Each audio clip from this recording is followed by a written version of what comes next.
Hello and welcome back to the Pajarito Environmental Education Center, better known as PEAK. My name is Ashley Lesher. I am the Gift Shop and Programs Coordinator here at PEAK. And today for Critter Chronicles, we are going to be taking a look at two of our plateau fence lizards.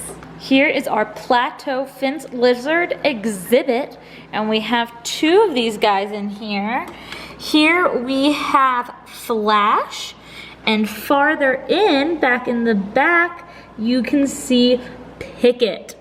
So these are two lizards that are very, very common in the Los Alamos area. They're in fact the most common lizard in this area. These are fairly small lizards. They will grow to be about 6 inches long from the tip of their nose to the end of their tail.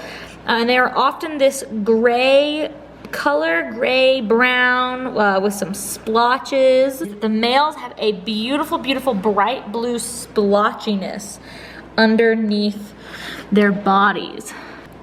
These guys are active all through the summer, late spring, early fall, but they hibernate during the winter time.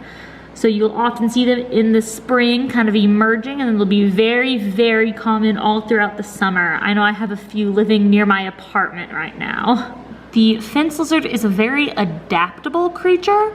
They are widely distributed across the United States and can thrive in a variety of habitats. They will eat nearly any insect or spider. And interestingly, some higher elevation populations seem to be developing larger, darker bodies, which might help them better absorb and retain heat. So they are constantly evolving. He's got that beautiful blue on his neck, and you may be able to see just a speck of the blue down on his chest.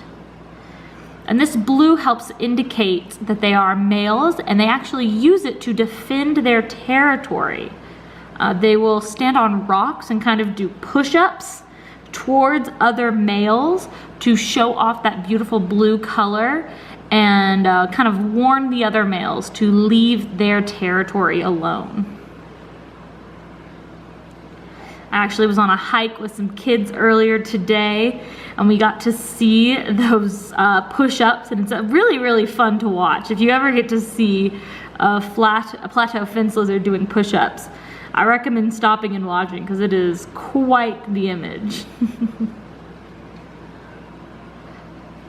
These lizards begin mating in the early spring and will continue throughout the summer. Females will lay eggs March through June, and you can start to see hatchlings in late June and July, and hatchlings will continue to emerge through September. Females will often lay between 1 and 4 clutches in a season, each clutch with 1 to 10 eggs. These fence lizards are actually incredible climbers. You can see Picket here clinging to the wall of his exhibit. You can see his whole exhibit here and him just holding on to the side of the wall. That is incredible.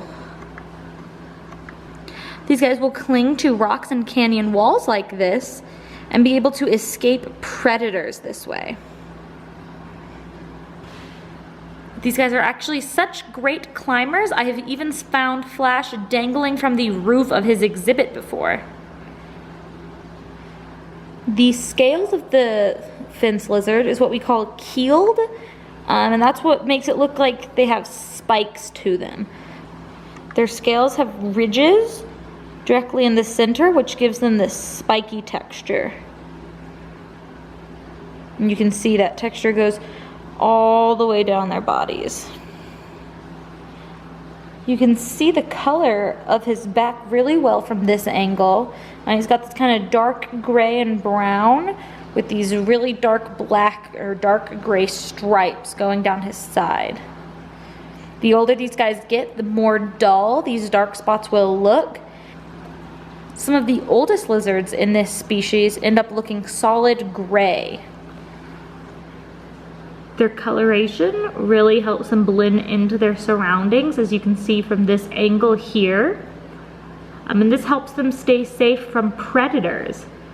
Some of their main predators are birds and snakes, but they can also sometimes be preyed upon by larger lizards. So the ability to camouflage in and escape quickly is really, really helpful. They can also lose their tails. If their tail is grabbed by a predator, they can let go of their tails, release that, and run on, and their tail will eventually grow back. In Arizona, there's another type of fence lizard, the southwestern fence lizard, that looks identical to these plateau fence lizards. The only way you can tell the difference is by checking the genetics. They can see that they are a completely different species through their genetics. However, to the human eye, they appear identical. Thank you so much for joining us for Critter Chronicles today.